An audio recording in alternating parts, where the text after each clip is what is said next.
Me llamo Amalia Salazar. Tengo 70 años. La mañana empezó como me gusta, tranquila, pausada, sencilla. El café gorgoteaba en la cafetera con su ritmo suave. La casa crujía con las tuberías viejas y el aire frío del invierno. La ventana de la cocina estaba empañada, difuminando la calle en sombras y formas. Siempre he encontrado consuelo en esa niebla, como si el mundo pudiera suavizarse un momento antes de exigir atención otra vez. Estaba cortando una pera cuando sonó el teléfono. El timbre fue agudo, fuera de lugar. Ya nadie llama tan temprano, mucho menos mi hija. Aún así, me limpié las manos con un trapo y contesté, esperando tal vez un recordatorio sobre el recital de piano de mi nieto o una receta perdida. «Hola, Clara», dije tratando de sonar despierta. Su voz era firme, demasiado firme. «Mamá, solo quería avisarte que nos vamos mañana». «¿Se van?», pregunté. «¿A dónde?», suspiró, como si yo hubiera pasado por alto algo obvio. «A Europa. A Javier le salió una oportunidad y es buena para nosotros». «Ah, y...» «Vendí la cabaña del lago. Ya firmamos los papeles». El cuchillo se me resbaló de la mano y chocó contra la mesa. Miré el teléfono como si hubiera hablado solo. «Mi cabaña», dije. Las palabras se sentían frágiles, como si fueran a romperse. «Ha estado vacía por años», respondió ella con un tono ligero, como si hablara de una silla vieja en el garage. «El dinero nos ayudará con la mudanza y por fin podremos empezar de cero. Te daremos una parte, claro». Se oía el ruido del tráfico de fondo, tal vez su coche detenido. Escuché el tamborileo de sus uñas en el volante, el mismo ritmo que usaba de adolescente cuando estaba impaciente. Por un instante no estaba en mi cocina. Estaba en la cabaña, bajo la luz del porche, quitándole arena de las rodillas a Clara, enseñándole a enhebrar una caña de pescar, mientras Rubén reía desde el muelle. «Clara», dije en voz baja, «esa cabaña nunca fue tuya para vender». «Ay, mamá», respondió con una risita, «no tienes que preocuparte por cuestiones legales. Javier se encargó de todo. Ya está hecho». Me quedé ahí sin encontrar el aire. El reloj sobre la estufa hacía un tic-tac demasiado fuerte. Olía a café quemado. Ella seguía hablando algo sobre papeles y mudanzas, pero yo solo escuchaba la palabra vendida resonando en mi cabeza, como una puerta que se cierra. Cuando por fin se detuvo, logré susurrar: «Pudiste haberme consultado primero. Intentamos. ¿Recuerdas? Siempre dijiste que era difícil visitar ese lugar sin papá. Pensé que lo entenderías». Su voz se suavizó por medio segundo, luego volvió a ser cortante. «Bueno, pasaremos mañana antes de irnos. No lo hagas un drama. ¿Sí?». Colgó antes de que pudiera responder. Mantuve el teléfono en la oreja mucho después de que la línea se cortara. La pantalla se oscureció, y vi mi reflejo, una mujer de pelo gris, ojos marcados, y una cocina que de repente se sentía demasiado limpia, demasiado vacía. Las rebanadas de pera se habían oscurecido en la mesa. Las tiré, me serví una taza de café amargo y me senté en la mesa que Rubén construyó hace 30 años. Él mismo eligió la madera, una mezcla de pino y cerezo lijada, hasta que nadie pudiera astillarse. El teléfono seguía al lado de la taza, aún tibio por mi mano. Lo miré esperando algo, una disculpa, otra llamada, un sonido. No pasó nada. Afuera el viento recorría la calle congelada, levantando un polvo fino de nieve del bordillo. La luz había cambiado para cuando me levanté. Apagué la cafetera y tomé mi abrigo. La casa estaba demasiado silenciosa ahora, y supe que si me quedaba, empezaría a pensar en cada clavo, cada tabla de esa cabaña junto al lago. Para el mediodía, caminaba hacia el viejo baúl de cedro, en mi recámara, el que Rubén me dijo que no abriera, a menos que realmente lo necesitara. La casa se sentía distinta después de la llamada, más vacía, aunque nada se había movido. El aire mismo parecía cauteloso, como si no quisiera perturbarme. Caminé por cada cuarto despacio, como si las paredes pudieran cambiar si miraba demasiado rápido. El abrigo de Rubén aún colgaba junto a la puerta. Era el marrón que usaba en las mañanas frescas en la cabaña, con los puños desgastados por años de apilar leña y limpiar aserrín. Metí la mano en un bolsillo y encontré unos granos de arena de esos pálidos que se acumulaban en la orilla del lago. Cerré los dedos alrededor de ellos hasta que desaparecieron. La cocina estaba más ordenada de lo que él la dejaba su taza lavada, y secándose boca abajo junto al fregadero, la cuchara descansando en el borde. Los pequeños detalles de él se habían convertido en fósiles pruebas de que alguna vez llenó este espacio. Sus lentes de lectura seguían en el alféizar junto a la silla del desayuno. Siempre decía que la luz de la mañana era mejor ahí.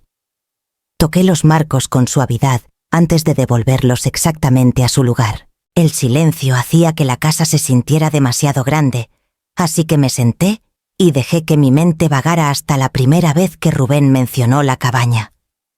Fue hace 35 años, cuando aún ahorrábamos cada peso extra de mi trabajo como maestra y de su negocio de carpintería. Estábamos cenando en una fonda en la carretera a Cholula y él dijo: «Algún día construiré un lugar cerca del agua, un lugar donde podamos envejecer y seguir escuchando el viento». Le tomó 8 años hacer ese sueño realidad. La cabaña no era grande, 2 recámaras, un porche con mosquitero, una estufa de leña que siempre necesitaba un empujoncito. Pero era el único lugar que se sentía intocado por el ruido del mundo. Cada verano pintábamos los marcos nosotros mismos, el olor a pino y pintura mezclándose con el café y el murmullo suave del lago. Cuando Rubén murió, dejé de ir. Le dije a Clara que era por la distancia, pero la verdad era más simple. No podía soportar abrir una puerta que aún guardaba su voz. Ahora alguien más lo haría. Alguien que no conocía su risa ni el crujido de las tablas bajo sus pasos. Me quedé junto a la ventana el sol de la tarde cortando la silla vacía donde él solía leer, y el silencio se cerró a mi alrededor como una mano. Esa noche el sueño no llegó. Me quedé despierta mirando una franja de luz de la calle deslizarse por el techo, escuchando la casa respirar en su ritmo débil. Cada sonido traía un recuerdo, el crujido de las tablas, el suspiro del calentador viejo. Era como si la casa misma estuviera esperando que recordara algo. Cerca de la medianoche, renuncié a descansar y fui a la recámara. El aire aún olía ligeramente a cedro por el baúl que Rubén construyó hace décadas. Lo había evitado desde el funeral. Abrirlo se sentía demasiado definitivo como perturbar el pasado. Pero el pensamiento de la cabaña, de la voz despreocupada de Clara, me presionaba hasta que no pude quedarme quieta. Abrí el cajón superior de mi cómoda buscando una distracción: bufandas viejas, un reloj olvidado, cartas dobladas. Entonces mi mano rozó algo al fondo, un sobre de manila con los bordes ligeramente curvados. La letra de Rubén cruzaba la portada en una línea firme y cuidadosa. «Para Amalia, cuando estés lista». Verlo hizo que mis rodillas temblaran. Me senté en la orilla de la cama sosteniendo el sobre como si pudiera desvanecerse si respiraba demasiado fuerte. Recordé la última vez que lo mencionó. Ya estaba apagándose entonces su voz más suave, su cuerpo delgado bajo la sábana del hospital. «Guardé algo para ti», dijo con los ojos entrecerrados pero aún brillantes. «Sabrás cuándo es el momento». En ese entonces asentí entre lágrimas, demasiado asustada para preguntar qué quería decir. Después del funeral, cuando la casa se llenó de flores y condolencias, debí haberlo guardado diciéndome que lo abriría después, cuando el dolor fuera menos agudo, cuando los días no se sintieran tan vacíos. Pero ese después nunca llegó. Ahora el papel se sentía más pesado de lo que debería, como si el tiempo mismo se hubiera sentado dentro. Mis dedos dudaron en el sello. Una parte de mí quería detenerse, devolverlo y fingir que no lo había visto, pero no podía. No después de la llamada de Clara. No después de que todo lo que Rubén construyó se redujera a una línea en una pantalla. Deslicé un cuchillo bajo la solapa y lo abrí con cuidado. Dentro había varios documentos cuidadosamente doblados y un sobre dentro de otro etiquetado como privado. También había una carta escrita en el papel que Rubén usaba en su taller. La desdoblé despacio. Mis ojos se nublaron al leer las primeras palabras. «Amalia. Si estás leyendo esto significa que no pude decirte todo lo que necesitaba a tiempo. No te conté todo sobre la cabaña ni lo que guardé. Quería que primero encontraras paz que lloraras sin preocupaciones. Pero cuando el día llegue, en que la paz se sienta como silencio, esto te dará algo más verdad. Leí 2 veces antes de dejarla. Los papeles bajo su nota susurraban suavemente como esperando. Vi números, sellos de propiedad, marcas oficiales, pero mi visión temblaba demasiado para enfocarme. Presioné la carta contra mi pecho. En algún lugar de esas páginas había algo que él quería que encontrara, no dinero, no cosas, sino la parte de él que había estado planeando mi futuro mucho después de que su aliento se fuera. Afuera, la nieve comenzó a caer contra la ventana leve y sin sonido. Apagué la lámpara de la mesita, la carta aún abierta en mis manos. La habitación se sentía más cálida que antes, aunque el aire no había cambiado en absoluto. La mañana llegó sin aviso. No me di cuenta de que me había quedado dormida sentada con los papeles esparcidos sobre la colcha. Una franja pálida de luz se colaba por las cortinas tocando el borde del sobre de Manila, como señalándome lo que aún no había enfrentado. Recogí los documentos con manos cuidadosas. Algunos estaban amarillentos, otros crujientes y recién sellados. Escrituras de propiedad, certificados de negocios, carpetas selladas con insignias de bancos. Mi nombre aparecía una y otra vez, Amalia Salazar, única propietaria. Los extendí sobre la cama como piezas de un rompecabezas. La primera fue la escritura de la cabaña. La reconocí al instante, las coordenadas, la firma del agrimensor, la pequeña mancha de tinta en la esquina inferior que Rubén siempre dejaba con su pluma fuente. Pero debajo había otras. Un dúplex en la calle Olmo, un terreno agrícola en el municipio vecino, un pequeño edificio de departamentos en el centro de Morelia. El último me dejó helada. Era la dirección donde vivían Clara y Javier. Por un momento no pude respirar. Mis ojos se movieron entre los documentos, luego a la carta aún doblada en mi regazo. La desdoblé lentamente dejando que la letra de Rubén llenara el espacio entre nosotros otra vez. Amalia. Siempre decías que me preocupaba demasiado por el futuro. Tal vez sí. Pero me conoces, nunca he podido construir solo una cosa. Guardo pedazos. Planeo. Arreglo. La cabaña nunca fue el único sueño. Quería asegurarme de que cuando el mundo intentara quitarte algo, aún tendrías más de lo que sabías. Estas escrituras y cuentas están a tu nombre a través de la empresa que registré hace años. No quería cargarte con detalles mientras vivía. Ya tenías suficiente que llevar. Pero un día necesitarás saber qué es tuyo. Y tal vez que no vale la pena conservar. Si nuestra hija alguna vez olvida quién es, recuérdale quién eres tú. Leí la última línea 3 veces. Las palabras calaron hondo, un consuelo y una orden al mismo tiempo. Rubén nunca fue de acertijos. Su mensaje era bastante claro.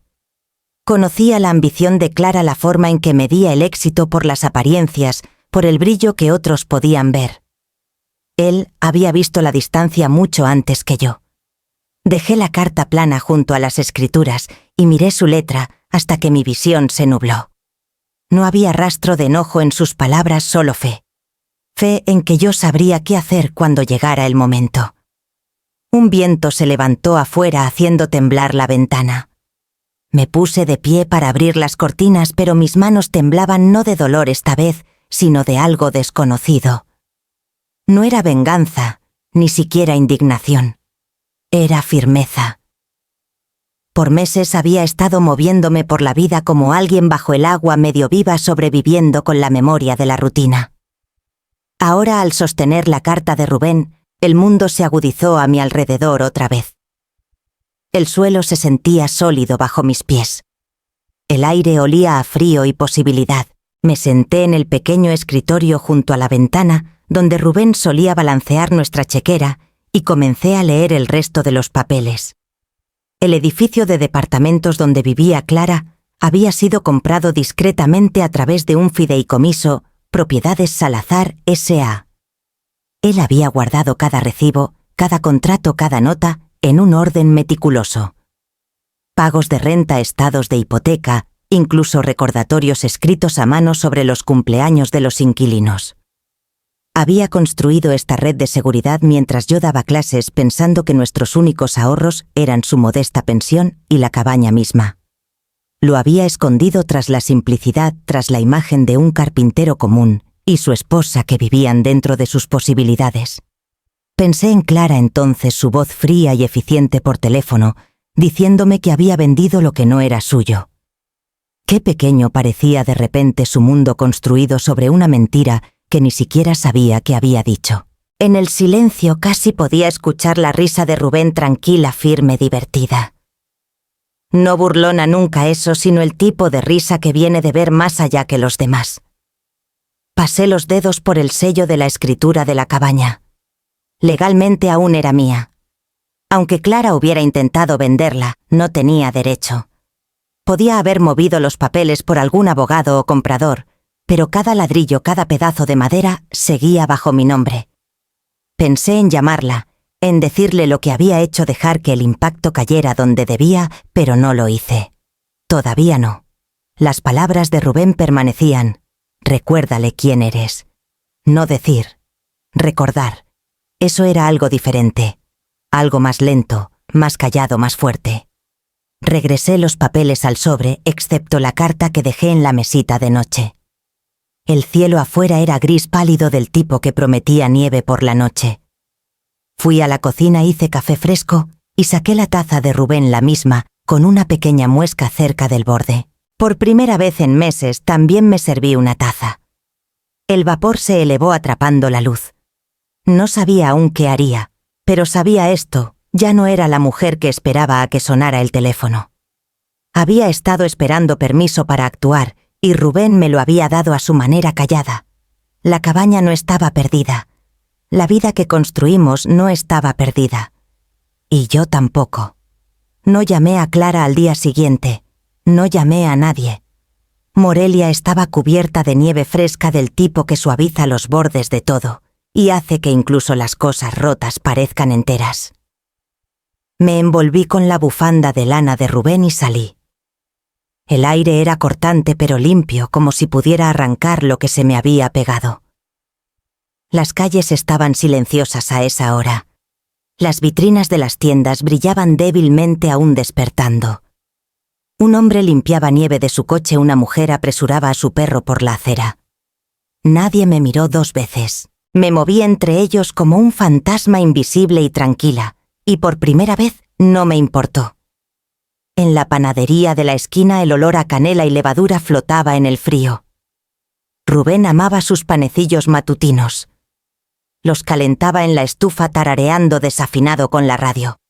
Compré uno y lo guardé en mi bolsillo, no porque tuviera hambre, sino porque se sentía como llevar un pedacito de él conmigo. Caminé hacia el lago, el mismo sendero que tomábamos cuando necesitábamos pensar. Los árboles estaban desnudos ahora, sus ramas negras contra el cielo blanco. El agua congelada se extendía en silencio, el hielo atrapando trozos de luz como cristal. En algún lugar bajo esa superficie estaba el reflejo de cada verano que pasamos allí, la cabaña, las risas, la voz de Clara llamando desde el muelle. Me quedé ahí mucho tiempo, el frío calándome las botas, y me di cuenta de que el dolor que sentía ya no era rabia. Era algo más callado. Por días después de la llamada, había imaginado gritar, exigir respuestas, mostrarle los papeles que probaban que todo seguía siendo mío. Pero al estar junto a ese lago, la rabia se disolvió en algo más pequeño, casi sin peso. Rubén sabía que llegaría a este punto. Lo había escrito en los espacios entre sus palabras. Si nuestra hija alguna vez olvida quién es, recuérdale quién eres. No me pidió castigarla, me pidió que me recordara a mí misma. Así que sonreí solo un poquito más por él que por mí, y regresé a casa. La nieve crujía bajo mis pies, cada paso lento y seguro. La gente pasaba, su aliento subiendo en nubes, sus voces suaves y breves. Nadie sabía que dentro de mi abrigo, en un sobre sellado cerca de mi corazón, llevaba la prueba de que no era la mujer indefensa que mi hija creía. Y me quedé en silencio, no por miedo, sino porque el silencio, por una vez, era completamente mío. Para la siguiente semana, la nieve se había convertido en aguanieve gris y pesada en las banquetas. Decidí que era hora. Rubén había confiado nuestro testamento a un hombre llamado Esteban Vargas, un viejo amigo de sus primeros años con contratos de carpintería. No lo había visto desde el funeral. Me envió flores con una nota escrita a mano. Si alguna vez necesitas claridad, aquí estaré. Su oficina estaba en la esquina de la calle Hidalgo sobre una farmacia. El edificio tenía ventanas altas y una placa de latón en la puerta que atrapaba la débil luz del invierno. Adentro, el calor olía ligeramente a café y papel, reconfortantemente común como un lugar donde los hechos aún importaban. Señora Salazar dijo levantándose al entrar. Su voz era firme, amable. El tiempo había tocado su cabello con plata, pero sus ojos eran agudos. Rubén hablaba de usted a menudo. Lamento que sea bajo estas circunstancias. Tomé asiento frente a su escritorio. Creo que mi esposo me dejó más de lo que imaginaba, dije colocando el sobre en la madera pulida. Y creo que mi hija ha tomado más de lo que tenía derecho. Abrió la carpeta ajustando sus lentes mientras leía los papeles. Su ceño se frunció. Luego se alzó ligeramente por la sorpresa. Rubén fue meticuloso, murmuró. Estos documentos son válidos. Cada uno de estos activos es legalmente suyo. El nombre de la empresa Propiedades Salazar se estableció hace 15 años. Usted está registrada como la única beneficiaria. Observé su expresión cambiar mientras examinaba la escritura de la cabaña. Esta venta, la de su hija, es nula, dijo finalmente. Ella no era la dueña legal. El título nunca salió de su nombre. Quien procesó la transacción tendrá que devolverlo. Algo dentro de mí se aflojó, no exactamente alegría, sino alivio. ¿Se puede revertir discretamente? Sí, dijo asintiendo lentamente. Tomará algo de tiempo, pero puedo encargarme. Presentaré una solicitud para anular la venta citando fraude. Restauraremos todo a su nombre. Quiere que se informe a su hija. No, la palabra salió fácil. Todavía no. Quiero que todo esté resuelto primero. Silenciosamente, completamente. No necesita saber hasta que esté hecho. Me estudió por un momento como sopesando qué tipo de mujer era la que busca venganza o la que busca paz. Entiendo, dijo finalmente. Rubén siempre admiró su paciencia. Creo que aprobaría su enfoque. Sonreí levemente. Planeó para todo, ¿verdad, Vargas? Se recostó golpeando su pluma pensativamente. Confió en la persona correcta, señora Salazar. Pocos hombres planean tan cuidadosamente por amor, no por control. Eso es raro. Sus palabras tocaron algo profundo. Las elecciones de Rubén nunca fueron por poder, eran por protección. Había construido seguridad en los cimientos de nuestra vida como construía sus muebles, invisible pero lo bastante fuerte para durar. Vargas comenzó a redactar documentos deslizando formularios por el escritorio para mi firma.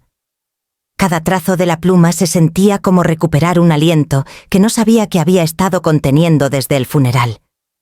Cuando terminamos dijo: necesitará paciencia, pero todo es sencillo de aquí en adelante. La contactaré cuando el título de la cabaña y los registros de las propiedades estén completamente restablecidos.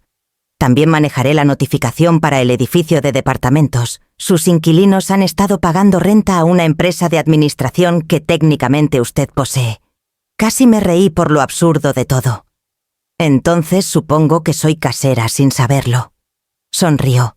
Una casera rica, además. A Rubén le habría gustado esa ironía. Al levantarme para irme, me ofreció su mano. No tiene nada que temer, señora Salazar. Todo lo que fue tomado puede ser devuelto. Afuera el aire olía a nieve derretida y pavimento mojado. Los autos silbaban por la calle. Me ajusté la bufanda de Rubén al cuello y comencé a caminar a casa cada paso más ligero que el anterior. No era la venganza lo que me calentaba, era la certeza. No necesitaba gritar ni acusar. La verdad ya era mía, al igual que el poder silencioso de decidir qué venía después. Las noticias corren rápido en los barrios antiguos de Morelia. Para cuando la nieve comenzó a derretirse, todos parecían saber que Clara se había ido al extranjero y que yo estaba saliendo adelante sola. Lo veía en sus ojos antes de que hablaran, la leve inclinación de la cabeza, el tono cuidadoso reservado para viudas y los discretamente desafortunados. Tenían buena intención. La lástima a menudo la tiene. Luz Marina, que vivía al otro lado de la calle, trajo un guisado envuelto en papel aluminio. «No deberías cocinar solo para ti», dijo dejándolo en la mesa sin preguntar si lo quería. Su perfume llenó la cocina agudo y floral. «No puedo creer que Clara te dejara justo después de las fiestas. Eres tan fuerte, Amalia. Solo sigues adelante». Sonreí y le agradecí. Había aprendido que la mejor manera de mantener la dignidad es dejar que otros crean que te la están dando. Cada pocos días alguien más aparecía: Margarita de la iglesia, la señora López del mercado, incluso el cartero, con una palabra extra de compasión. Todos tenían el mismo tono gentil apesadumbrado, seguros de que estaba sobreviviendo con recuerdos y una pensión modesta. No veían los sobres legales que llegaban discretamente a mi buzón, cada uno cargando el peso de algo más grande. No me veían en la oficina de Vargas, firmando papeles que valían más de lo que la mayoría ganaría en su vida. Él manejó la reversión perfectamente. La venta fraudulenta fue anulada, el título de la cabaña restaurado y la transferencia de la administración de las propiedades estaba casi completa. Cada firma se sentía menos como un trámite y más como coser algo de nuevo, hilo por hilo, vida por vida. Cuando regresaba a casa después de esas reuniones, pasaba por las mismas personas que me compadecían. Me saludaban desde los portales envueltos en bufandas, sus sonrisas llenas de bondad y suposiciones. A veces quería decirles la verdad, que la casa por la que me compadecían era solo una de muchas bajo mi nombre ahora, que podría comprar y vender medio barrio si quisiera, pero nunca lo hice. El silencio se había convertido en una especie de armadura pulida por sus malentendidos. Mientras pensaran que era frágil, nadie miraría lo suficiente para ver lo fuerte que me había vuelto. Una mañana Luz Marina me encontró afuera mientras quitaba nieve del camino. «Escuché que vendieron la cabaña», dijo suavemente, como si hablara de una muerte. «Debe ser duro perder un lugar así». Me apoyé en la pala y asentí. «Lo fue», dije. «Pero algunas cosas encuentran su camino de vuelta». Me dio una palmada en el brazo pensando que solo estaba siendo poética. «Eres una mujer admirable, Amalia». Cuando se alejó, miré al cielo brillante, limpio, infinito, y me permití una pequeña sonrisa. La verdad era mía para guardar, y sabía mejor cuando se mantenía en silencio. Esa noche, mientras estaba junto a la ventana con la carta de Rubén doblada junto a mi té, pensé en toda la gente que solo veía la superficie de mi vida. Compadecían a la viuda que creían que era. Pero la lástima, me di cuenta, podía ser el mejor disfraz de todos. La nieve casi había desaparecido para principios de marzo, dejando calles marcadas con sal y parches de pasto opaco y apelmazado. El mundo se descongelaba, aunque algo dentro de mí permanecía frío. El señor Vargas llamó una mañana, su tono cuidadoso, profesional, como hablan los doctores cuando las noticias no son fáciles. «Señora Salazar», comenzó, «el asunto de la cabaña está completamente resuelto. Los compradores fueron reembolsados sin problema. Fueron bastante comprensivos». «Reembolsados», repetí aliviada, aunque la palabra sonaba hueca. «Eso es buena noticia». «Sí, aunque…» Dudó, y el silencio se alargó lo suficiente para que mi estómago se tensara. «Hay algo que debes saber. Durante la transacción su hija presentó declaraciones diciendo que usted estaba enferma, que sufría un deterioro cognitivo y no podía manejar sus asuntos. Eso usó como razón para la venta rápida». La habitación se quedó quieta. Solo podía escuchar el leve tic-tac del reloj sobre la estufa, cada segundo más pesado que el anterior. «Enferma», dije en voz baja. «¿Dijo que estoy enferma?» «Sí». Parece que insinuó que estaba confundida. Los compradores no lo cuestionaron. Pensaron que estaban ayudando. Probablemente así justificó el precio reducido. Mi mano encontró el borde de la mesa. La madera se sentía fría y sólida, algo real a lo que aferrarse. «Entiendo», susurré. Esperó, quizás esperando que llorara o maldijera. Pero no había nada más que decir. Le agradecí, le dije que apreciaba su discreción y terminé la llamada. Después me senté en la mesa de la cocina por mucho tiempo, la misma mesa donde Rubén solía leer el periódico matutino, su café humeando a su lado. Intenté imaginar el rostro de Clara mientras contaba esa historia, la tristeza ensayada, la inclinación de su cabeza, la mentira envuelta en preocupación. Por meses había creído que lo peor que había hecho era vender lo que no era suyo. Pero esto era diferente. No era robo, era borrarme. Decirle a extraños que estaba enferma, incapaz, perdida en la mente, no solo había tomado mi propiedad, había tomado mi identidad. Me levanté lentamente, cada movimiento deliberado. Mi reflejo en la ventana me sorprendió. No me había dado cuenta de lo recta que se había vuelto mi postura. La mujer en el cristal no se parecía en nada a la madre confundida de su historia. Abrí el cajón junto al fregadero y encontré los lentes de Rubén aún descansando ahí. Los puse en la mesa y me senté otra vez, necesitando hablar con él, aunque no pudiera responder. «Tú habrías sabido qué decir», murmuré. «Siempre lo sabías». El viento presionó contra la ventana silbando débilmente. Afuera, Luz Marina paseaba a su perro envuelta en su típico abrigo rojo brillante. Me saludó cuando me vio. Logré una pequeña sonrisa y le devolví el gesto como si todo fuera normal. Adentro, mi pecho ardía no con rabia, sino con algo más lento, más pesado.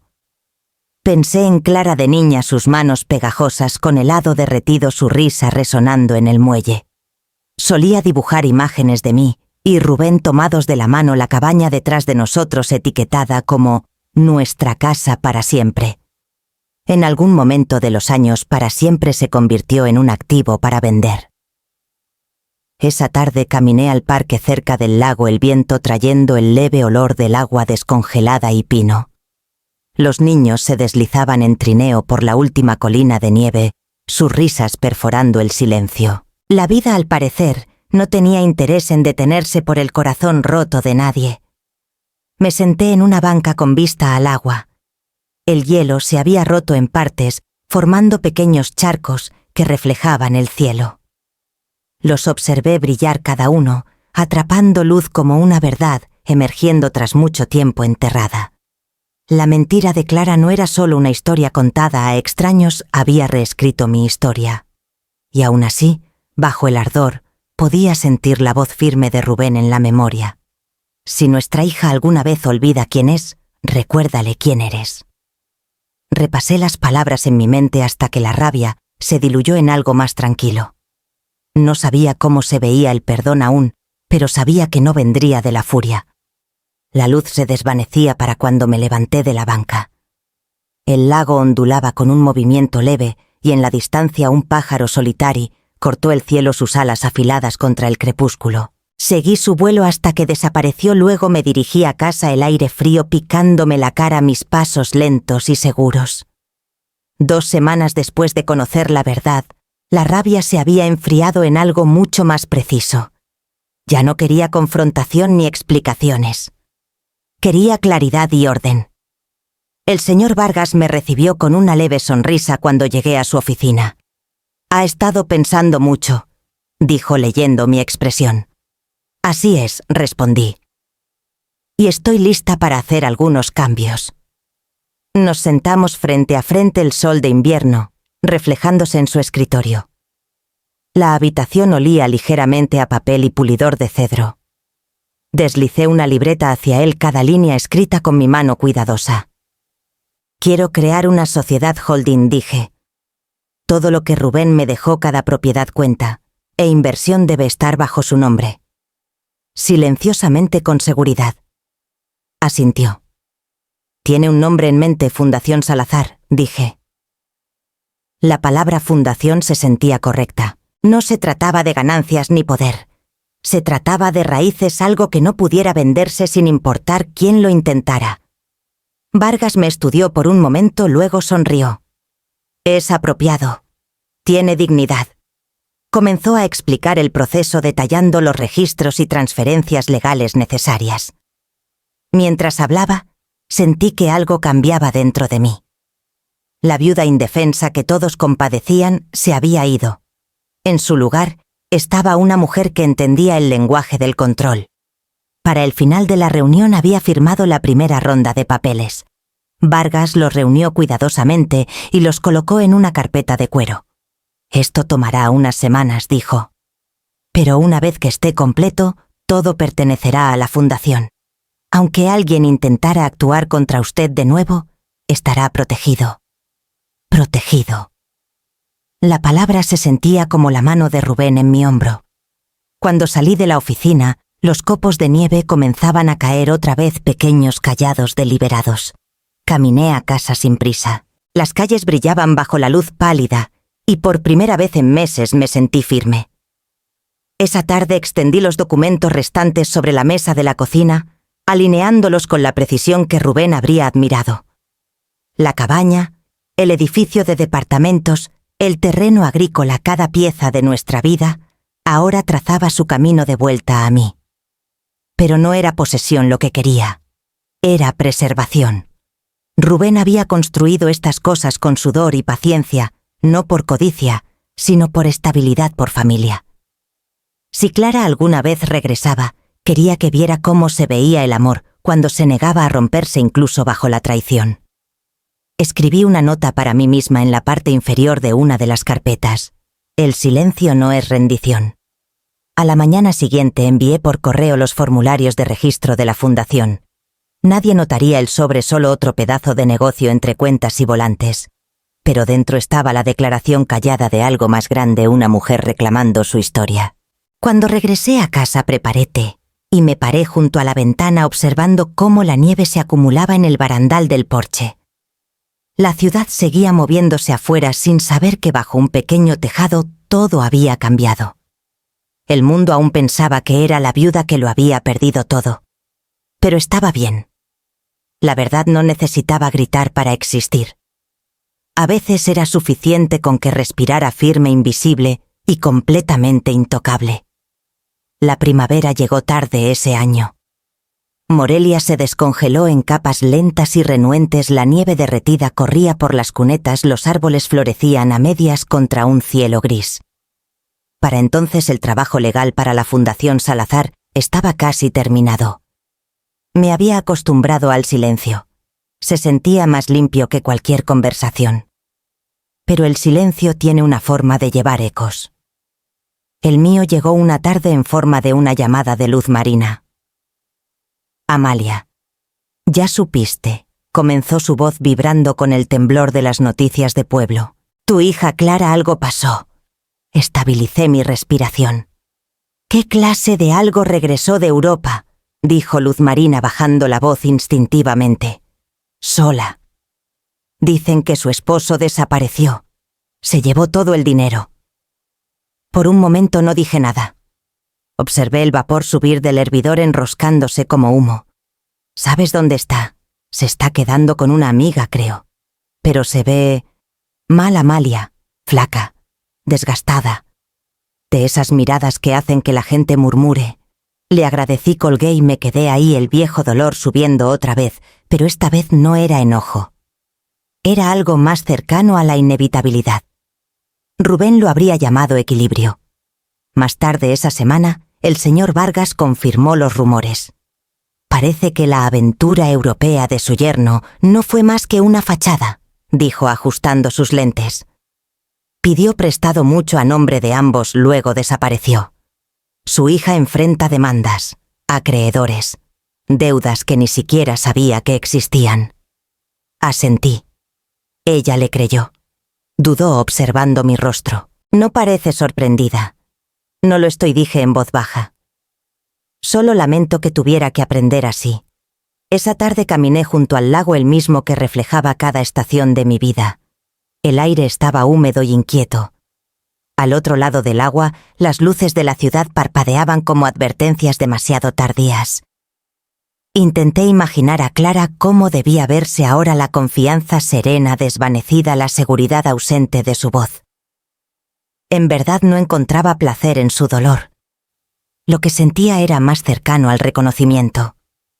La vida en su cruel simetría le estaba enseñando lo que alguna vez se negó a ver, lo frágil que puede ser la comodidad cuando no está construida en amor u honestidad. Pasó una semana antes de que la viera. Era un domingo por la tarde y estaba regando las azaleas en el porche cuando un taxi se detuvo en la acera. Ella salió aferrando una bolsa de cuero gastada. Su cabello estaba desarreglado, su abrigo colgaba suelto de su figura. Mamá dijo suavemente. No respondí de inmediato. Por un momento solo nos miramos. El silencio entre nosotras lleno de años de distancia y el eco de todo lo que ambas nos negamos a decir. ¿Puedo entrar?, preguntó finalmente. Me hice a un lado. Entró a la casa con cautela, sus ojos recorriendo las paredes como si midieran cuánto de su vida pasada permanecía. Las mismas fotos aún colgaban en el pasillo, aunque el tiempo las había desvaído ligeramente. La sonrisa de Rubén se veía más joven ahí, intocada por todo lo que siguió. Nos sentamos en la mesa de la cocina. Ella miró sus manos torciendo el anillo que aún llevaba. Javier se fue, dijo al fin. Se llevó todo, nuestras cuentas, mis ahorros, el capital del departamento. Me dejó sin nada. Su voz se quebró en la última palabra, no por lágrimas, sino por agotamiento. Lo siento, dije en voz baja. Eso debe doler. Es más que eso. Rió con amargura. Es humillante, todos lo saben. La gente con la que hacíamos negocios, los que recibíamos en casa, todos piensan que yo estaba metida en sus planes. Ni siquiera puedo conseguir trabajo sin que alguien lo mencione. Mis amigos dejaron de contestar mis llamadas. Le serví té y empujé la taza hacia ella. Toma, necesitas calor. Sostuvo la taza, pero sus manos temblaban. Una vez me advertiste, susurró. Dijiste que el encanto de Javier no nos mantendría a salvo para siempre. No escuché. Pensé que estabas siendo pequeña. La miré entonces, realmente la miré. Bajo los escombros del orgullo había un destello de la niña que alguna vez corrió descalza por el muelle de la cabaña, riendo con las libélulas. Esa inocencia había sido enterrada bajo años de vanidad y ruido, pero no estaba del todo perdida. También cometí errores, dije suavemente. El silencio puede ser tan cruel como las palabras. Debí haber hablado antes. Parpadeó sorprendida por la suavidad en mi tono. ¿No estás enojada? Lo estuve, admití. Pero el enojo tiene una vida corta. Se quema. Lo que queda es lo que haces después. Clara bajó la mirada, las lágrimas cayendo libremente ahora. No sé por dónde empezar. Ni siquiera sé quién ser ahora. Extendí la mano sobre la mesa y la puse sobre la suya. Su piel estaba fría, sus dedos temblando. Entonces empieza por ser honesta primero contigo misma. Todo lo demás vendrá después. Asintió silenciosa pero agradecida. La casa se llenó con el zumbido bajo del hervidor, el leve crujido de las tablas sobre nosotras. Afuera el viento se alzó otra vez rozando las ventanas. El mismo viento que alguna vez barrió el lago y llevó nuestras risas, ahora se movía entre nosotras en silencio como un viejo testigo. Clara tomó un sorbo de té, sus ojos rojos pero tranquilos. Aún no lo sabía, pero el mundo ya había comenzado a remodelarla. Y aunque creía que había regresado rota, yo veía algo completamente diferente, el comienzo de la humildad, lo único lo bastante fuerte para reconstruir una vida. Era casi el atardecer cuando llegó el golpe. Acababa de lavar los platos de la cena, el ritmo tranquilo del fregadero llenando la cocina. Afuera el viento era suave, pero inquieto, trayendo el aroma de la lluvia y el zumbido lejano de la ciudad asentándose en la noche.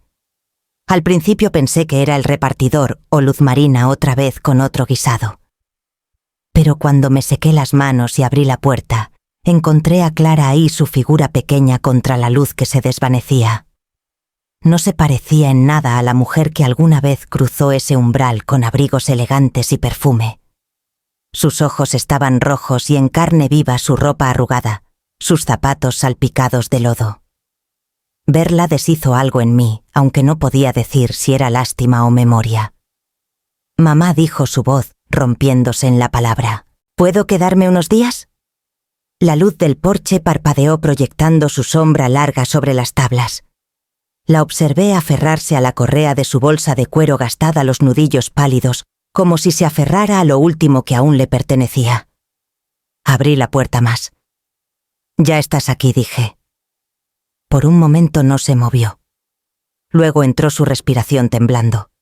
Podía oler el leve rastro de lluvia en su abrigo, y algo más debajo, miedo tal vez o vergüenza. Dudó en el umbral, su mirada vagando por la sala, como si los muebles mismos pudieran acusarla. «Todo se ve igual», susurró. «No todo», dije suavemente. Dejó su bolsa junto al sofá y se hundió en el sillón que Rubén solía preferir. Serví té, los pequeños rituales estabilizándome.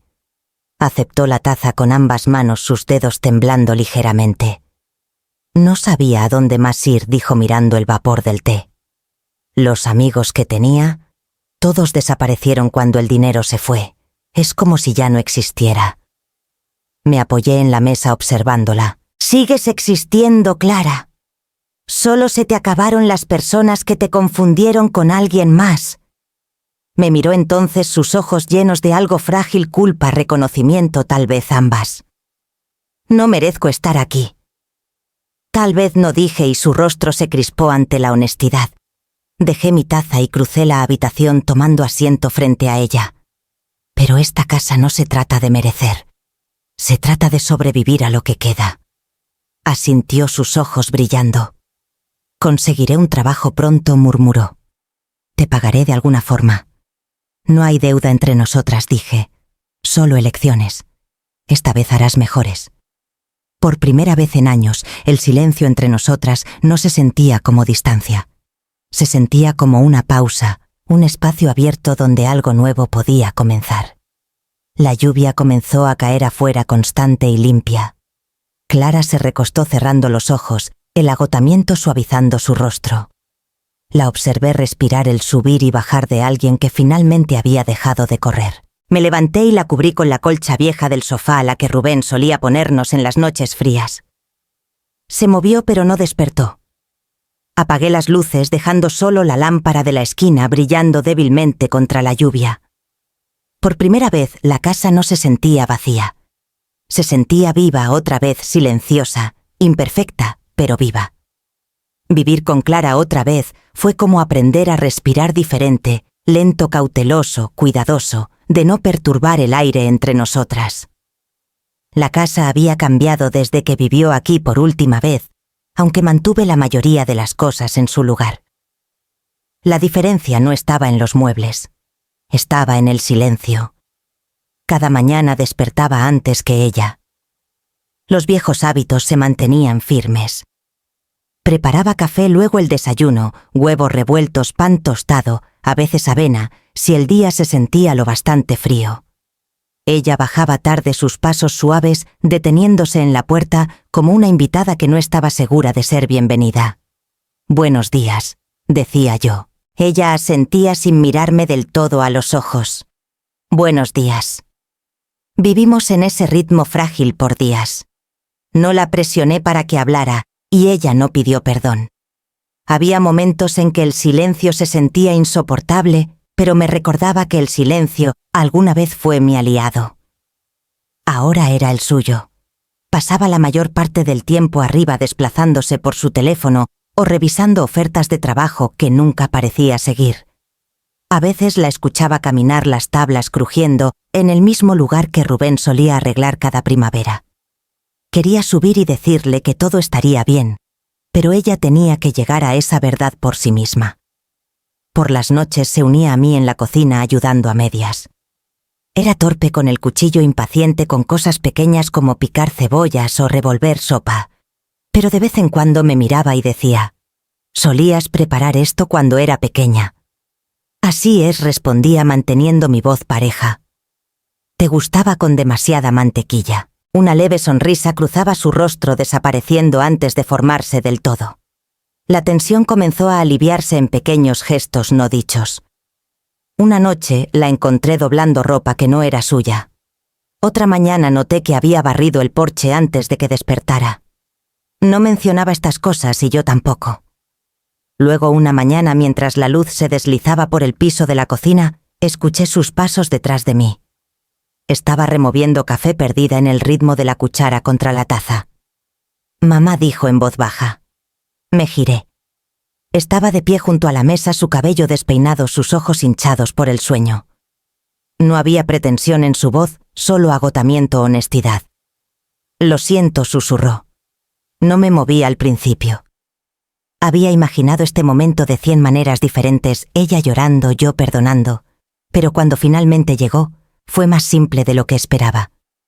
Dejé la cuchara y asentí. Lo sé, dije. Sus ojos se llenaron, pero esta vez no desvió la mirada. El espacio entre nosotras se sentía más pequeño, no desaparecido, pero reduciéndose centímetro a centímetro. Avanzó dudando solo una vez antes de rodearme con sus brazos. Su cuerpo temblaba y sentí el peso de cada elección que nos había traído hasta aquí.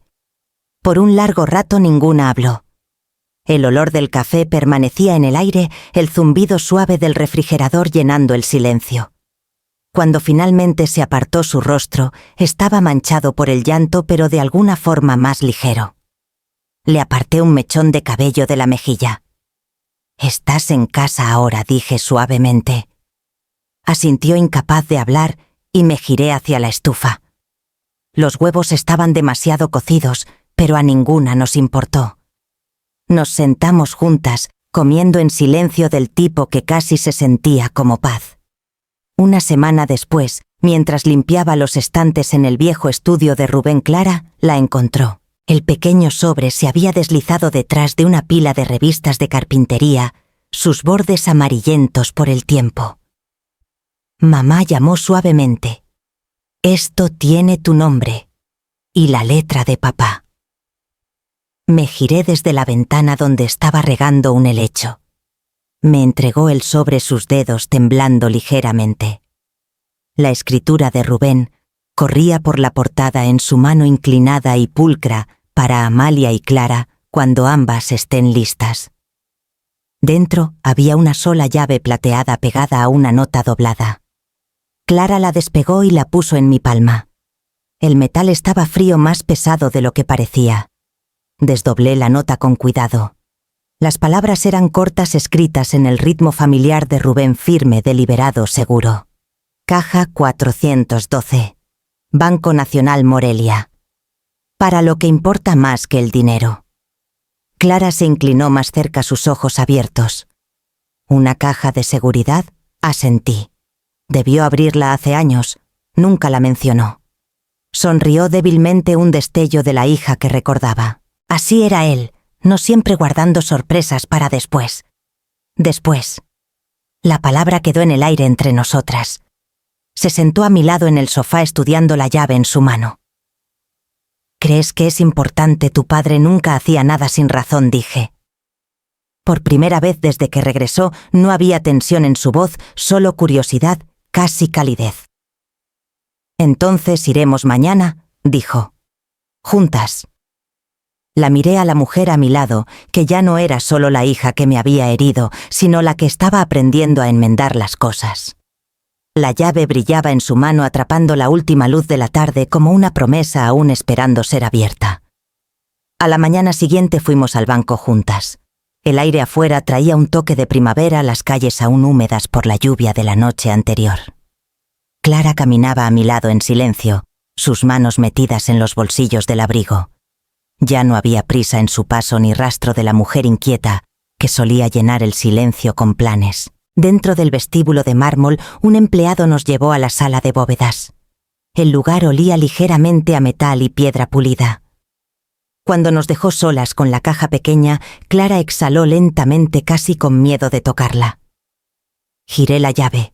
El cerrojo hizo clic con un sonido que se sentía más viejo que nosotras dos.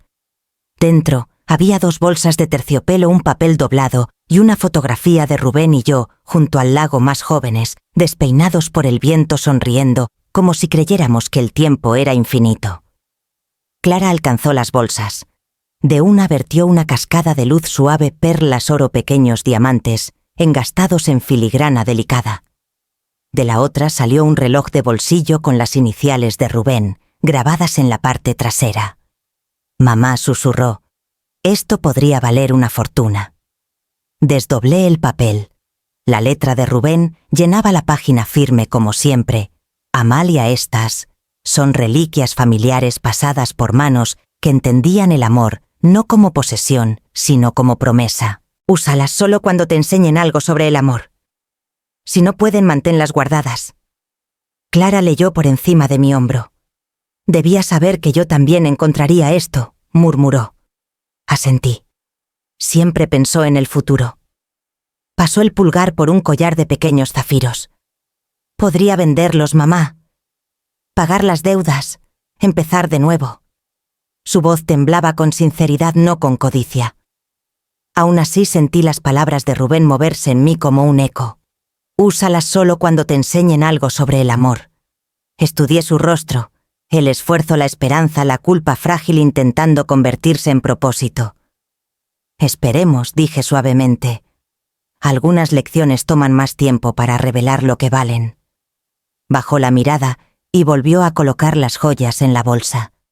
Las perlas se deslizaron por sus dedos como gotas de luz, regresando a su lugar tranquilo. Cuando salimos de la bóveda, la luz del sol afuera se sentía más cálida, más suave. Clara caminó a mi lado en silencio, y por primera vez nuestros pasos coincidieron. Clara encontró el trabajo a través de un anuncio clavado en el tablero del supermercado Turnos de limpieza nocturnos, Biblioteca Pública de Morelia. Solo solicitantes confiables. Me mostró el papel una tarde, su voz tranquila pero firme. No es mucho, dijo, pero es algo. Asentí. Algo es como empiezan las cosas buenas. La biblioteca estaba cerca de la plaza de armas, su fachada de piedra caliza, atrapando el sol de la tarde. En su primera noche la acompañé hasta la esquina y la vi desaparecer por las puertas de cristal trapeador y cubeta en mano. Por primera vez en años se veía pequeña, no débil, sino humana otra vez. Regresaba cansada esas primeras noches oliendo a polvo y a brillantador de limón. Sus manos antes suaves y arregladas se enrojecían en los nudillos. Pero había una ligereza en su voz que no había escuchado en años. La gente ahí es amable, dijo una vez durante la cena. La mayoría son mujeres mayores. Trabajan en 2 empleos, algunas crían nietos. No se quejan. Hizo una pausa removiendo su sopa distraídamente. Solo hacen lo que hay que hacer. Una noche me habló de una mujer llamada Rosa, pequeña, enjuta, su cabello gris atado con una cinta. Ha trabajado ahí 18 años, dijo Clara. Me preguntó por mí esta noche. Le conté un poco. No todo. La miré desde el otro lado de la mesa. ¿Qué dijo? La voz de Clara se suavizó. Dijo: tienes suerte, mija. Todavía tienes una madre a quien regresar. Las palabras parecieron quedarse con ella. Desde entonces algo cambió en la forma en que se comportaba. Despertaba más temprano, lavaba sus propios platos, comenzó a dejar pequeñas notas en la mesa. Llegaré tarde esta noche, no me esperes. Algunas noches traía a casa libros viejos de la biblioteca destinados al descarte. Los apilaba ordenadamente en la mesa, sonriendo tímidamente. Dijeron que podía quedármelos. Pensé que te gustarían estas historias viejas. Toqué las portadas, novelas que Rubén una vez leyó en voz alta en la cabaña, poesía que había acumulado polvo en nuestros estantes. De alguna manera habían encontrado su camino de regreso a nosotras. Clara comenzó a tararear mientras trabajaba melodías suaves que se deslizaban por la casa como luz. Nunca lo dije en voz alta, pero cada canción se sentía como una disculpa que lentamente se convertía en gratitud. Las noches se volvieron más gentiles y el silencio entre nosotras ya no dolía. Simplemente descansaba 2 vidas, aprendiendo al fin a respirar en el mismo ritmo otra vez. La mañana que fuimos a la oficina de Vargas, el aire estaba cargado con el olor a lluvia. Clara no sabía por qué íbamos solo, que le había pedido que viniera. No hizo preguntas. En los últimos meses había aprendido a moverse más despacio, a confiar más en el silencio que en sus propias suposiciones. ¿Es algo serio?, preguntó mientras caminábamos por las calles, los paraguas brillando bajo una llovizna fina. En cierto modo, dije. Pero no del tipo que estás pensando. La oficina de Vargas se veía como siempre, estantes llenos de libros de contabilidad, el leve tic-tac de un reloj, el calor suave de la luz de la lámpara. Se levantó cuando entramos ofreciendo una sonrisa cortés. «Señora Salazar, señorita Salazar, por favor tomen asiento». Clara se movió inquieta mirando entre nosotros. «No estoy segura de por qué estoy aquí». Vargas juntó las manos sobre el escritorio. Su madre me pidió que explicara algunos asuntos que les conciernen a ambas. Sus cejas se fruncieron. ¿Asuntos legales? En parte, dijo su tono calmado pero cargado. ¿Recuerdas haber vendido la cabaña del lago? El color se drenó de su rostro. Sí. Yo levantó una mano suavemente. No hace falta que expliques. Solo necesito que entiendas los hechos. No eras la dueña de la cabaña. Nunca lo fuiste. Legalmente pertenece, y aún pertenece a tu madre. Clara parpadeó, la confusión cruzando su rostro. ¿Qué eso no puede ser correcto? La escritura. Vargas abrió una carpeta y la giró hacia ella. El papel era nítido, sellado con insignias oficiales. Su nombre no aparecía en él. Nunca se transfirió, dijo. Ni podía serlo. Tu padre estableció protecciones legales hace años. Lo mismo aplica al departamento donde vivías, el terreno agrícola y varias otras propiedades. Ella miró los documentos, su respiración superficial. No entiendo. No tienes que hacerlo, dije en voz baja. Solo escucha. Vargas continuó, su voz firme. Tras el fallecimiento de Rubén, dejó todo bajo la propiedad de una empresa que creó Propiedades Salazar. Recientemente tu madre lo reestructuró en una fundación. Clara se volvió hacia mí, sus ojos abiertos. Una fundación, así es, dije. La Fundación Salazar. Contiene todo lo que tu padre construyó y ahora todo lo que he protegido. Se recostó, sus labios entreabiertos pero sin formar palabras. Vargas continuó suavemente. Cuando la venta de la cabaña fue declarada inválida, tu madre no buscó daños ni presentó cargos. Simplemente reclamó lo que ya era suyo. Silenciosamente. La voz de Clara se quebró. ¿Quieres decir que todo este tiempo lo sabías? Sostuve su mirada. Sí. Y no dijiste nada, solo me dejaste. ¿Caer terminé por ella? Sí. Su aliento se atoró, la primera lágrima deslizándose por su mejilla. ¿Por qué, mamá? ¿Por qué me dejaste pasar por todo eso? Pensé que me odiabas. Vargas se levantó discretamente y salió de la habitación cerrando la puerta tras él. Esperé hasta que el sonido de sus pasos se desvaneció antes de hablar. No te dejé sufrir para castigarte, dije. Te dejé sufrir para enseñarte fuerza. El tipo de fuerza que no puedes comprar ni encantar para obtener. La que dura cuando todo lo demás colapsa. Sacudió la cabeza llorando abiertamente ahora. Pero mentí. Vendí tu casa. Le dije a la gente que estabas enferma. Y te perdoné en el momento en que lo hiciste, dije. No porque lo merecieras, sino porque me negué a dejar que tus elecciones decidieran quién soy. Clara presionó sus manos sobre su rostro, sollozando en silencio. La dejé. Las lágrimas eran parte de su reconstrucción, agua suavizando lo que se había vuelto demasiado duro. Cuando levantó la mirada otra vez, su voz era pequeña. Todo este tiempo pensé que querías vengarte. La venganza es ruidosa, dije suavemente. Y ya he tenido suficiente ruido en mi vida. Sus ojos cayeron en los papeles otra vez. Entonces la fundación, ¿está toda a tu nombre? Nuestra, dije. Será tuya también algún día. Pero solo cuando entiendas lo que significa proteger algo, no solo poseerlo. Asintió lentamente, tratando de estabilizar su respiración.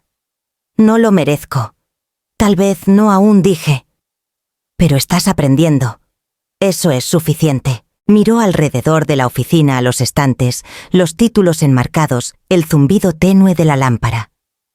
El peso de todo lo que había malentendido parecía hundirse en sus huesos. Papá planeó todo esto. Susurró. ¿Sabía que terminaríamos aquí? No lo sabía, dije. Esperaba que nunca tuviéramos que hacerlo. Pero confiaba en que si lo hacíamos, el amor sería suficiente para encontrar el camino de regreso. Sus hombros temblaron y se inclinó hacia adelante cubriendo su rostro otra vez. Extendí la mano sobre la mesa y tomé la suya. Sus dedos se aferraron a los míos desesperados, avergonzados, agradecidos. La lluvia golpeaba suavemente contra la ventana, un ritmo constante que llenaba el silencio. Cuando finalmente habló de nuevo, su voz era cruda pero segura. Quiero hacer las cosas bien. Sea lo que sea que eso signifique. Apreté su mano. Entonces empieza por vivir diferente. Gana paz, no perfección. El resto vendrá. Asintió, las lágrimas atrapando la luz. Por primera vez, no había resistencia en ella, solo una aceptación callada. Vargas regresó unos minutos después llevando una carpeta. «Hay una cosa más», dijo colocándola suavemente ante nosotras. Su madre estableció una nueva cláusula en la fundación. Designa un fondo para educación, vivienda y apoyo comunitario bajo el nombre Salazar. Quería que vieras cómo se ve reconstruir. Los ojos de Clara se llenaron otra vez mientras leía la página. ¿Tú hiciste esto? Sonreí levemente. Nosotras lo hicimos, solo que aún no lo sabías. El reloj en la pared de Vargas hacía un tic-tac suave mientras nos sentábamos ahí, 3 personas unidas por la previsión de un hombre y el silencio de una mujer. Afuera la lluvia había parado. La luz atravesó las nubes, pálida pero persistente, cayendo sobre la mesa, en una franja dorada que tocaba ambas nuestras manos. Clara se volvió hacia mí, sus ojos brillando. Realmente nunca dejaste de creer en mí, ¿verdad? No dije simplemente, solo esperé a que recordaras quién eras. Se apoyó en mi hombro, sus lágrimas cálidas en mi manga. Cerré los ojos sintiendo la presencia de Rubén en el silencio, la fuerza que nos dejó la paz que tanto tiempo tomó encontrar. Por primera vez en años, el silencio entre nosotras no cargaba peso. Cargaba gracia. La primavera se asentó suavemente sobre Michoacán, ese año el verde regresando a cada rincón como el perdón. Cuando los papeles fueron finalmente firmados y el título de la cabaña restaurado bajo la Fundación Salazar, le pregunté a Clara si quería conducir conmigo para verla. Dudó un momento, luego asintió. Salimos temprano, las carreteras aún silenciosas, el aire claro y brillante. El lago Pátzcuaro apareció entre los árboles al acercarnos al desvío, aún el mismo tramo de agua plateada, aún el mismo murmullo que parecía guardar su propia memoria. La cabaña esperaba al borde del bosque. El trabajo de Rubén había resistido bien los años. Incluso los escalones del porche crujían en el mismo ritmo familiar.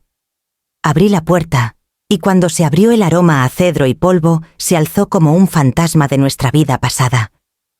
Clara me siguió adentro.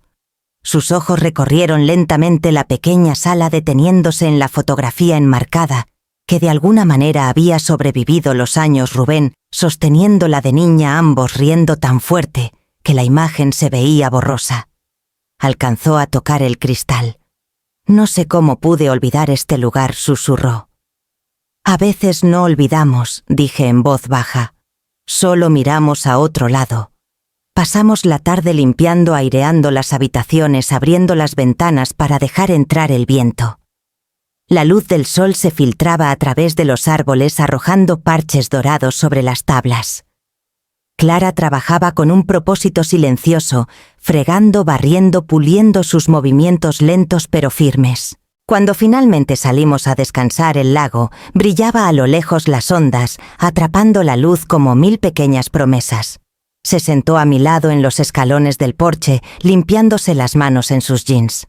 «He estado pensando», dijo después de un rato, «sobre lo que este lugar podría ser ahora».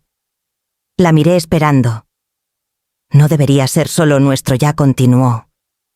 «Hay mujeres que lo han perdido todo, viudas, madres solteras empezando de nuevo, personas que necesitan un lugar que no les pida nada a cambio. ¿Y si convertimos la cabaña en ese tipo de refugio? Un lugar para sanar como tú me sanaste a mí». Sus palabras quedaron en el aire tranquilo. Por un largo momento no pude hablar. Se volvió hacia mí insegura. ¿Crees que a papá le habría gustado eso?, preguntó suavemente. Sonreí. Habría construido las habitaciones extra él mismo. Clara rió un sonido pequeño y tembloroso que se rompió y se reformó en algo entero. Entonces hagámoslo, dijo. Hagamos que signifique algo otra vez. Nos pusimos de pie juntas al borde del porche mirando hacia el agua. El lago estaba tranquilo, el aire vivo, con el canto de los pájaros y el zumbido bajo de la primavera. Casi podía sentir a Rubén ahí a nuestro lado, su presencia firme tejida en la brisa. ¿Escuchas eso?, pregunté. ¿Qué el silencio?, dije. Ya no duele. Asintió deslizando su mano en la mía. Por primera vez su toque se sentía ligero, no un agarre por perdón, sino una simple unión de paz. El lago brillaba mientras el sol bajaba la luz extendiéndose por la superficie como oro hilado fino. Era el mismo lago que alguna vez fue testigo de nuestro amor, nuestra pérdida, nuestro silencio. Ahora contenía algo diferente, algo entero otra vez. Cuando cerramos la cabaña y nos giramos para irnos, miré hacia atrás una vez más. La luz del porche atrapó el viento parpadeando suavemente como si la casa misma estuviera respirando. Y por primera vez no sentí el dolor de lo que se había ido, solo la fuerza silenciosa de lo que finalmente había encontrado su camino de regreso a casa.